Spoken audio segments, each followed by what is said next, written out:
Okay, well, it's not going to be as grim as as Dominic suggested. I am going to talk about Christmas in general through the stories, and then go into the specific stories, and then back to Christmas again. So here we go.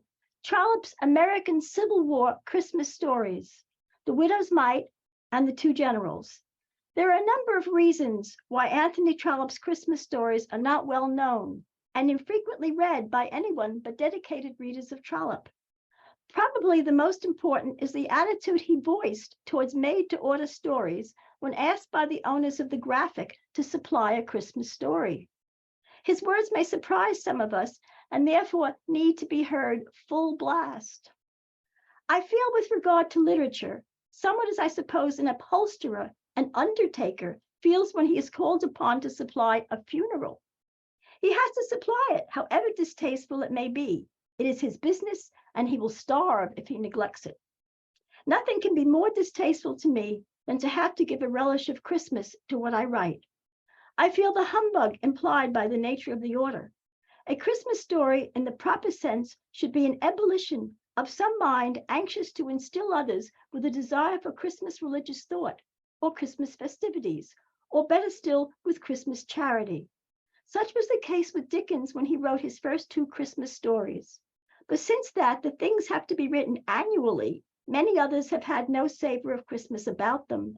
Alas, at this very moment, I have one to write, which I have promised to supply within 3 weeks of this time.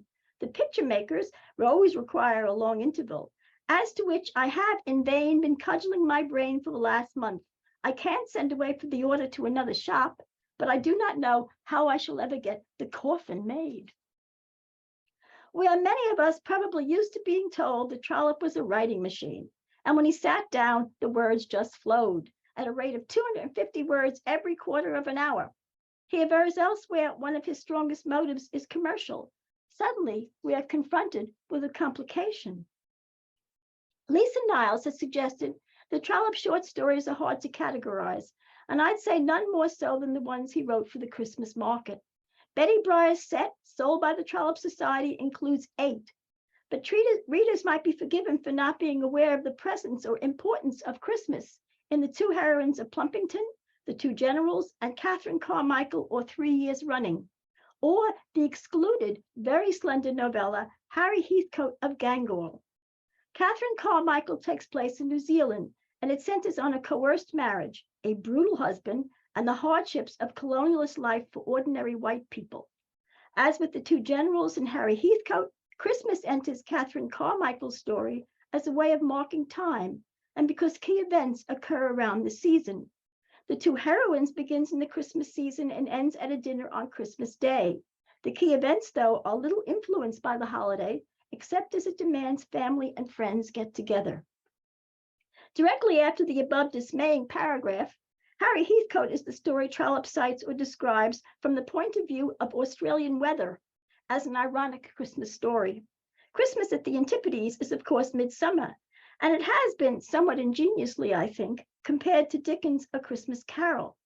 The Telegraph Girl also does not appear in the Trollope Society volume, though it was first published in Good Cheer as the Christmas number of Good Words, regularly called itself. That Trollope was sincere in his objections may be seen in 2 of the explicitly 3 Christmas stories he did manage to churn out. Perhaps his most popular visibly Christmas story ends when our central married couple manages to arrive at the family homestead just in time. The subtext of Christmas at Thompson Hall is that the last place the husband wants to show up at is the Thompson family hall at Stratford-le-Bow, since Mr. Charles Brown has been a failure in life by any measure. He has no occupation, no children, and passes for a complaining invalid whom Mrs. Mary Brown, his Juno of a wife, spends her life catering to, or as we discover in the story, mollycoddling and managing. Mary's many-day and hour ordeal of hilarious or miserable, depending on your point of view, comic anguish, is occasioned by her mistaking another man for her husband and just swathing the strange man's throat while he's sleeping in his bed with a burning hot mustard compound and leaving it there all night. Mr. Brown had again been protesting against this trip and croaked so piteously he could not take another step because his throat was so sore and he was so cold that in the middle of the night in a vast French hotel, she had gone in search of some medication. But because money is not exactly something that does not matter to this couple, she did not tip the French servant who supplied the stuff. Since she now dares not consult said servant, she gets herself lost in the cold labyrinthine hotel twice. First, in applying the compound because she thinks she's in the intimacy of her bedroom with her relaxed sleeping husband. And second, after realizing her mistake, she tries and fails to relocate the unknown man because of the dark twisting and turning stairs and corridors. She finally finds her way back to her and her husband's room, but in the morning, her unconscious revenge on the wrong man backfires on her very loudly in the form of this indignant man in much pain and very angry. For once, tactful lies just won't do. Christmas at Thompson Hall is the story of an anxiety-ridden attempt to get to a family celebration after years of estrangement, which understandably at least one of the participants does not want to participate in. The vexed events leading up to Christmas Day at Kirby Cottage, a second story on this theme of the realities of family get-togethers and required happy cheer, are prompted when Morris Archer, our tactless hero, refuses to placate our heroine Isabel Land by pretending that much of the Christmas doings he has to go through each year are not a bore. As the tale proceeds, he finds he is not alone in this feeling. His transgression has been in refusing to play along for the sake of those adults and children capable of this kind of manufactured or genuinely felt enjoyment, even though, I quote Trollope from the story, from year to year, somewhat disappointed. One example of not so enthusiastic endurance whom Morris should have taken notice of is our heroine's clerical father, who, after preaching no doubt an appropriate sermon, would then eat his own beef and pudding with his ordinary appetite and would afterwards, if allowed to do so, sink into his armchair behind his book, and then for him, Christmas would be over. What's a commercial writer to do? Every year, yet another one expected, indeed, wanted or needed. Well, between August 1861 and March 1862, Trollope traveled in and around North America during the first phase of the American Civil War. He began in Boston and spent much of his time in the pro-Union northern states. He extended himself into Canada because he was known to be pro-Union and anti-slavery, which is not at all the same state of mind as someone who was an abolitionist. But he also spent considerable time in Washington, D.C., and he visited Shooter's Hole in Alexandria, a Virginia town taken over by the federal government, 2 blocks from where I have been living for the last 40 years, which is why I mention it. As important to know through our 2 remarkable stories, The Widow's Mite and The Two Generals, Anthony also treaded carefully the border states, including what I make out to be a couple of weeks in late January and early March, 1861 to 1862. Enslaved society enclaves in Kentucky. In Missouri, he visited St. Louis and its environments, which he says had none of the aspects of a slave city, although Missouri is a slave state. At the time of Trollope's being there, although it had seceded, Missouri was under martial law, under the control of the Unionist General Halleck. As for Kentucky, the setting of The Two Generals, Trollope tells us, though no state government had been able to secede, the place was deeply divided, known for having families split into opposite sides as being literally a brother's war. I add, Kentucky had substantial industry and railroads, which our characters travel on, bordered on the Ohio River, which Trollope visited, a conduit which could be used and was to block troops from either side. Lincoln's most famous statement about this region remains, "I hope to have God on my side, but I must have Kentucky." It's not true, as the editor-writers of the 1951 introduction to the New York Knopf edition of North America write, that the Civil War is a minor topic in Trollope's travel book. It is a continuing and at times overriding concern, as one might expect from such a politically alert writer and thinker. The subject takes over the introduction, 2 long internal chapters, stretches of other chapters, part of the book's conclusion. Out of what Trollope saw and thought about, he wrote and delivered publicly nonfiction on the war beside this travel book and 2 sincerely felt Christmas stories. There's nothing like a war to give a Christmas story depth of emotion. Famously to American and women readers, the first sentence of Louisa May Alcott's Little Women is "Christmas won't be Christmas without any presents," grumbled Jo, lying on the rug. "It's so dreadful to be poor," sighed Meg, looking down at her old dress. The context for the widow's mite is the Lancashire cotton famine, the devastating poverty experienced by the Lancashire cotton workers and their families, caused by the blockade and war, which prevented the harvesting and shipping of cotton to British mills across the north. I've included URLs in my notes to some harrowing matter Trollope expects us to be aware of. Heartbreaking, at the same time inspiring, because the English workers persisted in identifying with the enslaved workers and siding with the Northern Union federal government. The Widow's Mite is a conditions of war story, like what makes some of us incessantly rewatch Foyle's War. As our story opens, it's the feeling of some of the English characters that people ought to have a decent dinner on Christmas Day. Some warmth, something to feel hopeful about, that gives rise to the action of the story. What shall this middle-class clerical family do, if anything, to help the Lancashire cotton workers of the area? Is it in good taste for the family to have an expensive wedding and a bride a luxurious dress when all around them many are starving? The story's title alludes to Mark 12:42-44. "And there came a certain poor widow, and she threw in 2 mites, which make a farthing. And Jesus called unto him his disciples, and saith unto them, Verily I say unto you, that this poor widow hath cast more in than all they which have cast into the treasury. For all they did cast in of their abundance, but she of her want cast in all that she had, even all her living." Our heroine, Nora Field, wants to help her uncle, the Reverend Mr. Granger, gather money to feed the workers. But she feels it's not enough to give out of her superfluity. She wants to give up something she will miss. It may seem odd that she finds this difficult to do, but she's middle-class gentry, and that she cannot pull this off is the point of the story. The central action and inward wonder which becomes outward is Nora decides she will have a plain wedding so she can use the money she was going to use to buy and make herself expensive finery to give to her uncle for the use of the cotton mill workers. She refuses to allow Frederick F. Frew, her American husband-to-be, to pay for the finery, which he easily could read. The story is set in a time and place very explicitly, and uses the usual multi-perspective political, economic, and social points of view typical of Trollope, and a religious one not so typical. There are several uses of biblical elusive language. As usual, Trollope's characters' attitudes reflect what cultural group they grew up in and their particular situation in life at the moment.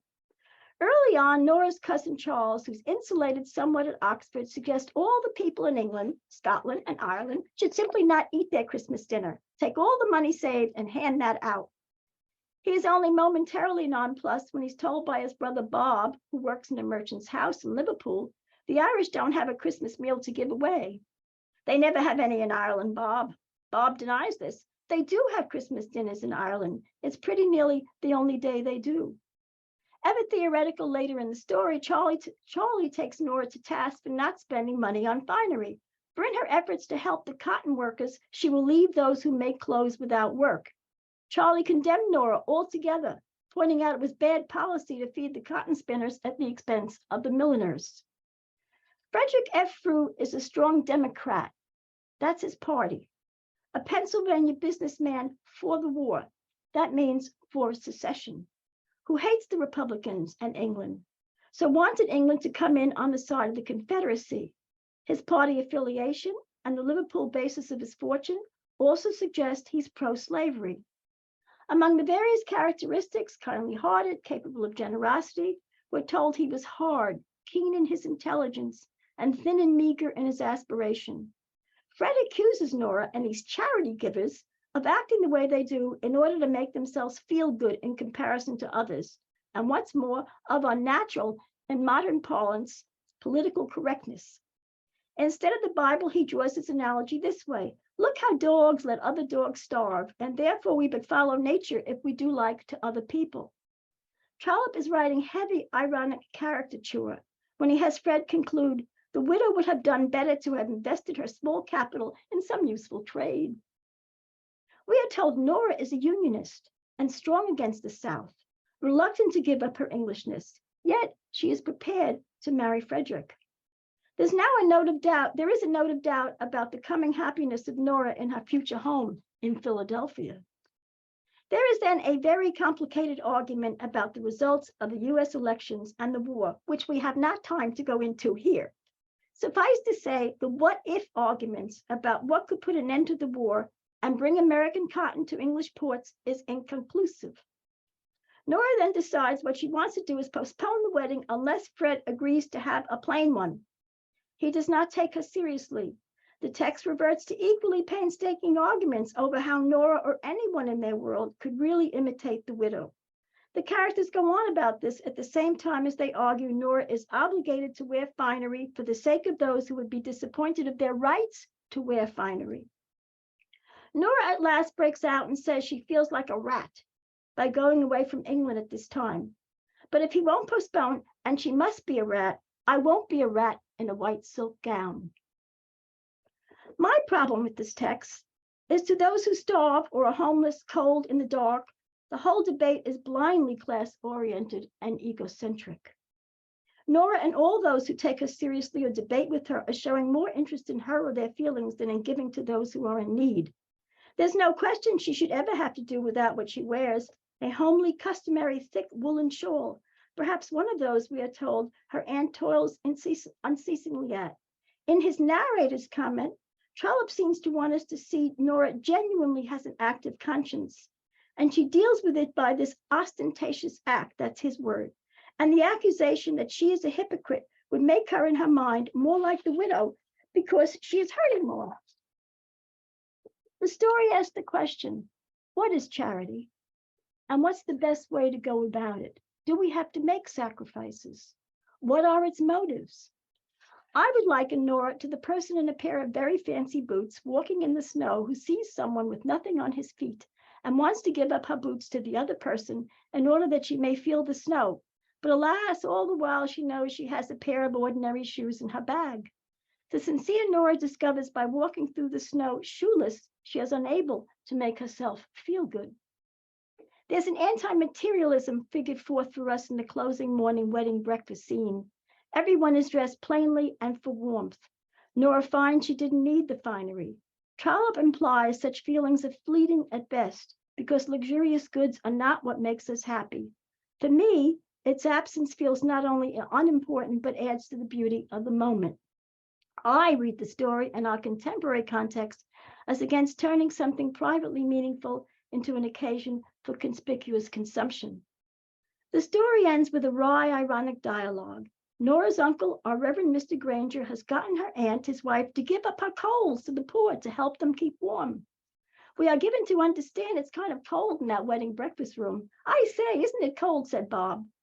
Later, when all the company are gone and Mr. and Mrs. Granger are alone, the Reverend offers the idea that it might be that even if the widow had threw in all she had, who can say she suffered in consequence? It's my belief that all that is given in a right spirit comes back instantly in this world with interest. I wish my coals would come back, said Mrs. Granger. Perhaps you have not given them in the right spirit, my dear. Trollope's two generals may not resonate with readers today, even with the uncomfortable ironies we find in The Widow's Mite. By setting the story in Kentucky, Trollope signaled to his readers the story was not meant to comfort us. I suggest floating above its issues with a feigned disinterest in this Christmas of 2022 may be also felt as not allowable. Trollope begins by telling us our perspective is to be that of Christmas 1863. Christmas of 1860 is now 3 years past. That while the first stage of the war, where our story begins, seemed bloodless, no one can now laugh. Never have the shores of any stream been so bathed in blood as have those of the American border states. Perhaps the US Civil War in 1863 may be compared to World War II in the UK in 1943 to 44, just before or past some of those crucial turning points. The two generals sent us on a continuously bruising, seeming irretrievable conflict between two brothers, Tom, a Confederate general and slave owner, and Frank, a Unionist general who was a product of West Point. Also on Major Reckenthorpe, in the story, an old man, a lawyer, a Kentucky senator, a duelist, and in the story, a slave owner who voted for the abolition of slavery in Kentucky and worked at first to stop secession, and becoming governor, later changed his mind. It's important to know this character is closely based on a real man with some importance and power whom Trollope met in Washington, D.C., John J. Crittenden. Trollope remarks elsewhere that he knows Crittenden's deepest sympathies were with the Confederacy, despite his gestures of compromise. Crittenden's two real sons, while changed in many details in the story, did indeed fight on opposite sides of the Civil War. Thomas, renamed Frank, as a general in the U.S. Army, and George renamed Tom as a general in the Confederate Army. Tom and Frank are rivals for the love of Mrs. Reckenthorpe's near niece, Ada Forster, an orphan, a strong abolitionist, brought up and come from Maine, which by 1851 had a strict prohibitionist law mentioned by Trollope. We're asked to believe Ada has nevertheless chosen the pro-slavery Tom because his softer manners and courting ways appealed to her.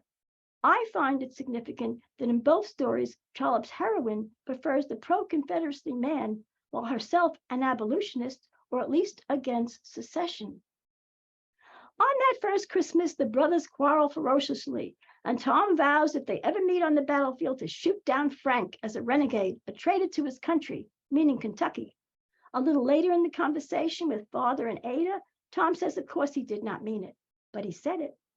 On the second Christmas, Frank, as the Union soldier, not a rebel, refuses to promise not to turn Tom in, who has come to the house briefly and now remains nearby. Given Tom's history fighting for the Confederacy, Tom may also be modeled on the Confederate General Jeb Stuart. Still, we see now and again the two brothers give way to one another. Early on, Tom leaves the house as his father and brother oppose secession.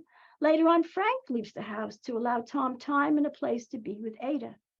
Between Christmases, Trollope's narrator keeps the context of the war before us. He tells of real battles and behaviors, presents arguments which sympathize with the Confederacy, and yet shows awareness of the Confederacy's inexorable drive to expand slavery far south and west. Trollope also includes grating gratuitous racism, such as when he tells us that the enslaved people in the house prefer the Confederate Tom to the Unionist Frank and cater to Tom. Ada is not to be deterred despite the threat of confiscation of the property of all those who fought for the Confederacy and her own cutting references to what Tom is doing to destroy all in his path. There is the old man's faltering change of heart. The Yankees are just too bitter for him, and death. The central event of the story is archetypal, something found in Arthurian romances and Louisa May Alcott's Civil War short story, My Contraband. In the fall of the third year, these rival brothers meet on the battlefield. Tom has been cut off from his troops, is unhorsed, no weapon but a pistol, and finds himself confronted by Frank, who has his pistol raised, his finger on the trigger. They step back. But all alert calmness has vanished.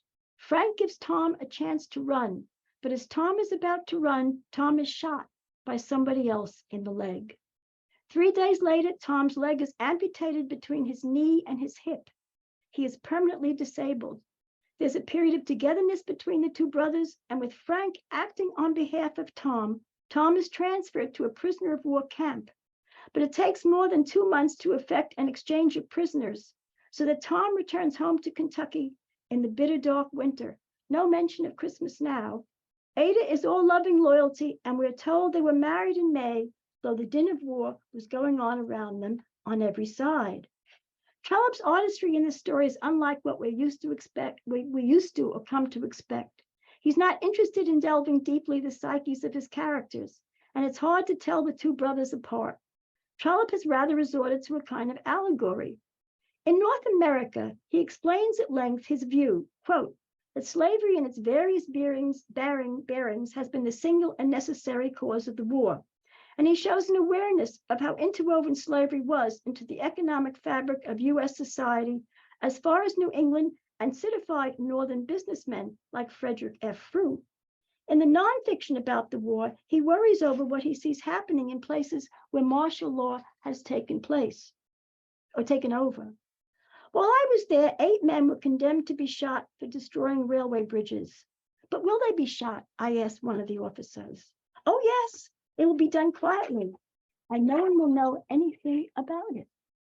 We shall get used to that kind of thing eventually. Trollope comments, the winning of liberty is long and tedious, but the losing of it is a downhill, easy journey. In the closing paration of the two generals, Trollope writes, the carnage of their battles and the hatreds of their civil contests are terrible to us, but he acknowledges that nothing less could have eradicated slavery, to abolish which no human power seemed to be sufficient. Other Victorian writers spoke out vehemently against the meretricious demands of the Christmas market.